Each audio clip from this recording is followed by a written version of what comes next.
یار وہ دیکھو سامنے، ایسا لگتا ہے جیسے وہاں کوئی غار ہے۔ میں نے کہا۔ کامران نے کہا ہاں لگتا تو کوئی غار ہی ہے، چلو وہیں رات گزارنے کا کوئی بندوبست کرتے ہیں۔ اور ہم سب غار کے اندر داخل ہو گئے۔ اندر ہر طرف مکڑی کے جالے لٹک رہے تھے۔ کافی اندر جا کر ہلکی سی روشنی کی کرن نمایاں ہوئی۔ وہاں ایک دروازہ تھا، دروازے کے روشندان سے وہ روشنی باہر نکل رہی تھی۔ کامران نے دروازے پر دستک دی مگر جواب ندارد۔ 2-3 بار دستک کے باوجود بھی جب کوئی اندر سے باہر نہیں آیا تو میں نے دروازے پر ہلکا سا ہاتھ مارا تو دروازہ خود بخود کھلتا چلا گیا۔ اندر کا منظر دیکھتے ہی سب دنگ رہ گئے۔ اندر انسانی ڈھانچے اور کھوپڑیاں پڑی تھیں اور کسی زندہ انسان کا نام و نشان تک نہ تھا۔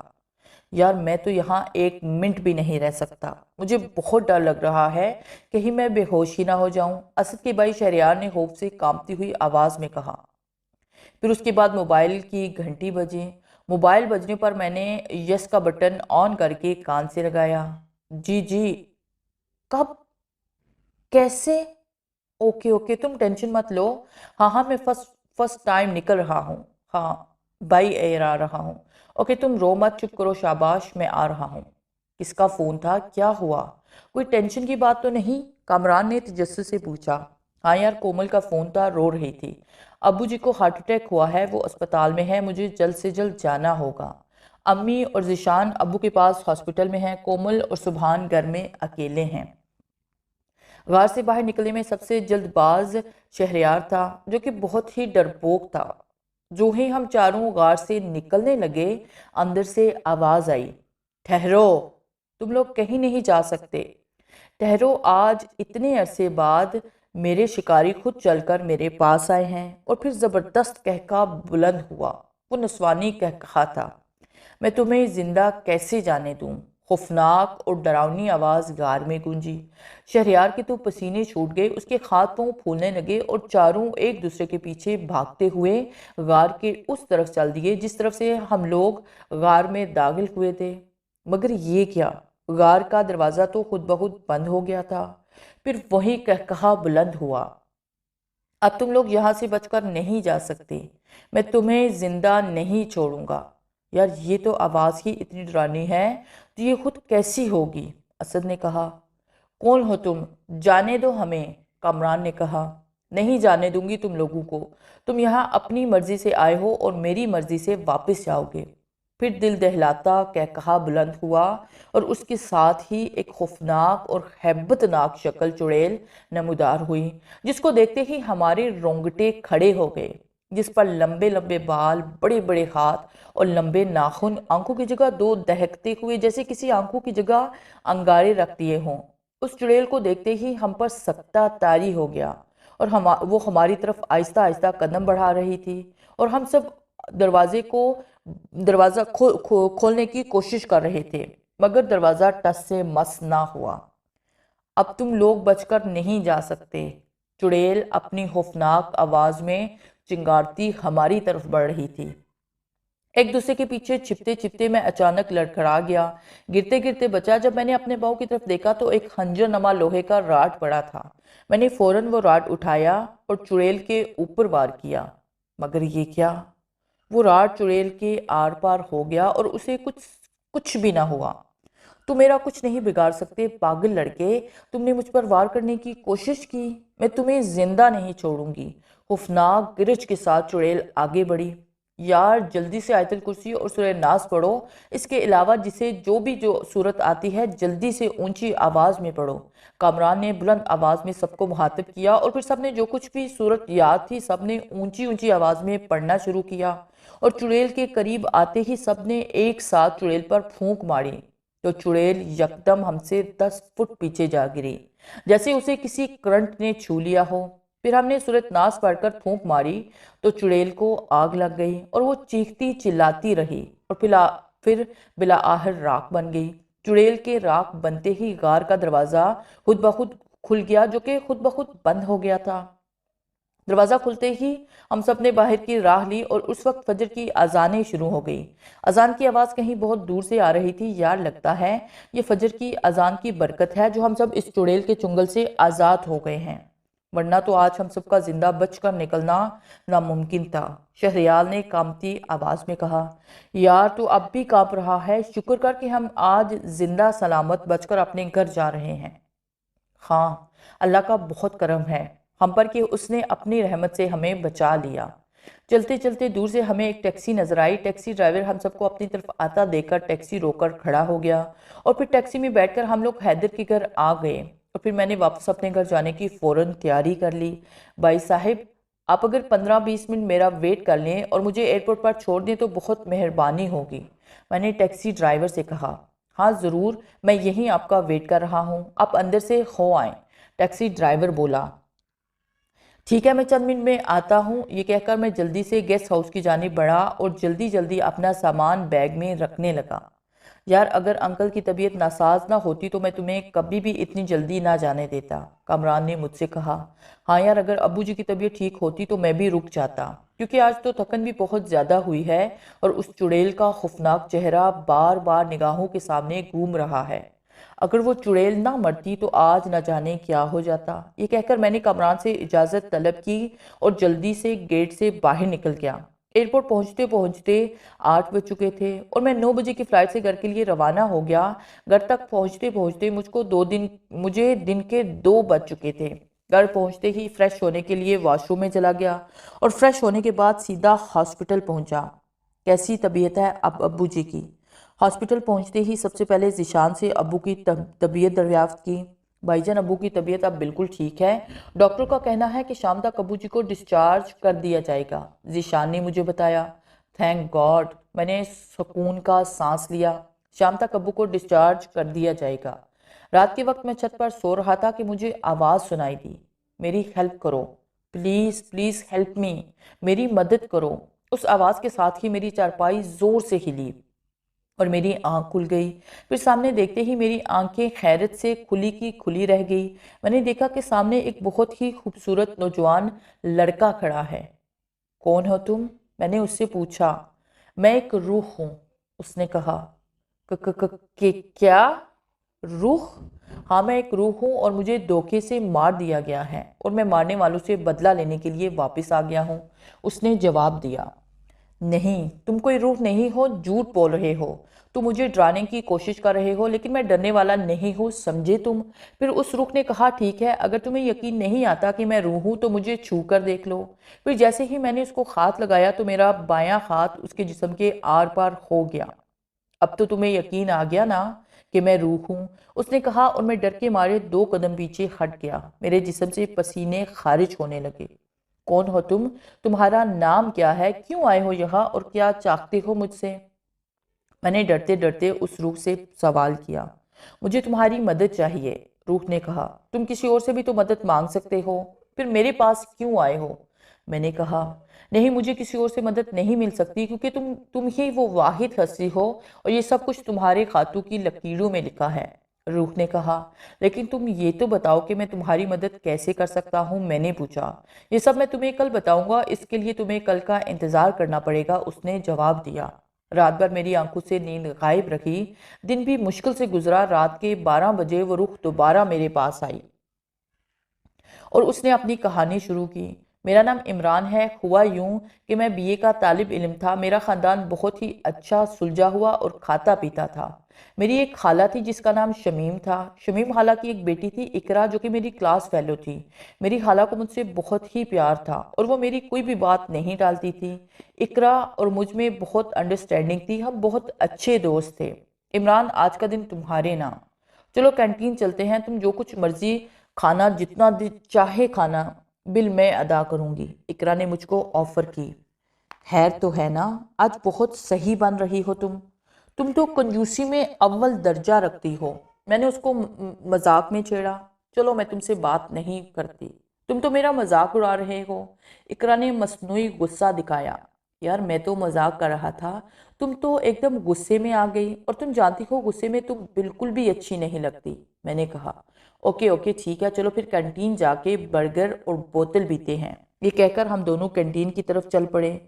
میرا کلاس فیلو شکیل اقرا اور میری دوستی سے بہت جلتا تھا۔ اور اکثر وہ ہم دونوں پر خاص نظر رکھتا تھا۔ خاص طور پر وہ میرے کروڑپتی ہونے پر جلتا تھا۔ میرے پاس ہر آسائش تھی، گاڑی، بنگلہ، نوکر چاکر، سب کچھ تھا۔ چونکہ میں والدین کا اکلوتا تھا اور سب کچھ میرا ہی تھا۔ وقت کے ساتھ ساتھ اقرا اور میری دوستی گہری ہوتی گئی۔ ایک دن اقرا نے مجھ سے انگلش کی بک مانگی تو میں نے اسے دے دی۔ اگلے دن چھٹی کے وقت اقرا نے میری بک واپس لوٹا دی۔ میں نے گھر جا کر بک کھولی تو دیکھا اس میں ایک طے شدہ خط نکلا، جس کی تحریر کچھ یوں تھی: ڈیئر عمران، السلام علیکم۔ عمران، اب تو ہر جگہ اٹھتے بیٹھتے سوتے جاگتے مجھے تم دکھائی دیتے ہو۔ آنکھیں بند کرتی ہوں تو تمہارا چہرہ میری آنکھوں کے سامنے آ جاتا ہے اور تمہاری باتیں، تمہاری آواز میرے کانوں میں سریلے گیتوں کی طرح گونجتی رہتی ہیں۔ عمران، میں تم سے محبت کرنے لگی ہوں۔ میں تمہارے بغیر نہیں رہ پاؤں گی۔ میں تم سے پیار کرتی ہوں اور تم سے شادی کی خواہش مند ہوں۔ مجھے معلوم ہے کہ تم بھی مجھ سے پیار کرتے ہو۔ اگر تمہارا جواب ہاں ہے تو میں آج شام کو عصر کے قریب ایک قریبی پارک میں 5 بجے تمہارا انتظار کروں گی۔ فقط تمہاری اقرا۔ مطلوبہ ٹائم کے مطابق ہم دونوں پارک میں ملے۔ اقرا، میں بھی تم سے پیار کرتا ہوں، یہ سچ ہے، اور میں شادی صرف تم سے ہی کروں گا۔ میں نے کہا، میں بھی تم سے بہت پیار کرتی ہوں۔ ہم دونوں نے اظہار محبت کیا، قسمیں کھائی، وعدے کیے۔ میں اور اقرا پارک میں بیٹھے پاپ کارن کھا رہے تھے کہ اچانک شکیل اپنے آوارہ دوستوں کے ساتھ آ گیا اور اقرا کو چھیڑنے لگا۔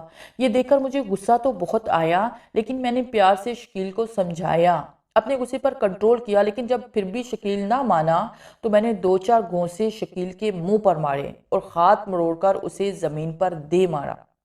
شکیل ڈر کے مارے بھاگ کھڑا ہوا۔ یہ تو اچھا ہوا اس کے لیے کہ وہ فوراً بھاگ گیا۔ کچھ دیر اور رکتا تو اپنی ہڈیاں تروا چکا ہوتا، میں نے کہا۔ جواب میں اقرا خاموش رہی۔ تھوڑے دنوں بعد میری اور اقرا کی منگنی ہو گئی۔ اکثر ہماری ملاقاتیں ہوتی رہتی تھی اور پھر وہ وقت بھی آیا کہ اقرا دلہن بن کر میرے گھر آ گئی۔ شادی کے کچھ عرصہ بعد مجھے معلوم ہوا کہ ہماری جتنی بھی پراپرٹی، بنگلہ اور جائیداد ہے، وہ سب کچھ دادا جی میرے نام کرنے والے ہیں۔ میرے والدین کی وفات کے بعد میرے دادا جی نے مجھے بہت پیار سے پالا تھا اور مجھے سب سے بڑھ کر پیار دیا، میری ہر خواہش پوری کی۔ اور پھر وہ دن بھی آ گیا جس دن ساری پراپرٹی اور 5 کروڑ سے بھی زیادہ کی جائیداد میرے نام ہو گئی اور ہماری زندگی خوش و خرم گزرنے لگی۔ چند ماہ بعد میں نے کئی بار دفتر سے واپسی پر اقرا کو شکیل کے ساتھ دیکھا، مگر میں نے اقرا کو کچھ کہا نہیں۔ اور جب یہ سب کچھ اکثر میری نظروں کے سامنے ہونے لگا تو میں نے اقرا سے اس بارے میں پوچھا تو وہ الٹا مجھ پر چڑھ دوڑتی۔ عمران، تم مجھ پر شک کر رہے ہو؟ اور میں ساری باتیں اگنور کر دیتا۔ پھر ایک رات 2 بجے کے لگ بھگ میں نے اقرا کو شکیل کے ساتھ دیکھا اور پھر میرے صبر کا پیمانہ لبریز ہو گیا۔ اقرا، تم؟ اور وہ بھی رات کے 2 بجے شکیل کے ساتھ؟ میں غصے میں دھاڑا۔ چند لمحے کے لیے اقرا یکدم پریشان ہو گئی اور پھر وہ بھی دو غصے میں دھاڑی۔ ہاں میں شکیل سے پیار کرتی ہوں، سمجھے تم؟ میں تم سے پیار نہیں کرتی، تم سے شادی صرف تمہاری جائیداد کے لیے کی تھی۔ مجھے تم سے کبھی بھی محبت نہیں تھی۔ تمہاری جائیداد پانے کے لیے تم سے پیار کا ٹانک رچایا اور پھر شادی۔ جائیداد والی بات آج سے 3-4 ماہ پہلے تمہارے دادا جی سے سنی تھی۔ پھر میں نے اور شکیل نے مل کر یہ پلان بنایا۔ مجھے صرف شکیل سے پیار ہے، سمجھے تم؟ اقرا کی باتیں سن کر میں شوق کسی کیفیت میں کھڑا رہا۔ میں نے اس بے وفا کو کتنا ٹوٹ کے چاہا اور کتنا پیار کیا، اور اس کے بدلے اس نے مجھے دھوکہ دیا۔ میں صرف یہ سوچ کر رہ گیا۔ میں نے کہا، تم نے میرے ساتھ غداری کی، دھوکہ دیا مجھے۔ میں تمہیں جان سے مار ڈالوں گا، نہیں چھوڑوں گا تم دونوں کو۔ اس سے پہلے کہ میں کچھ کرتا، شکیل نے میری گردن پکڑ لی اور پھر زور سے دبانے لگا۔ مجھے اپنا دم گھٹتا ہوا محسوس ہوا۔ میں نے اپنی پوری قوت جمع کر کے ایک گھونسا شکیل کے منہ پر مارا اور اس گھونسے کی وجہ سے شکیل کی گرفت مجھ پر ڈھیلی پڑ گئی۔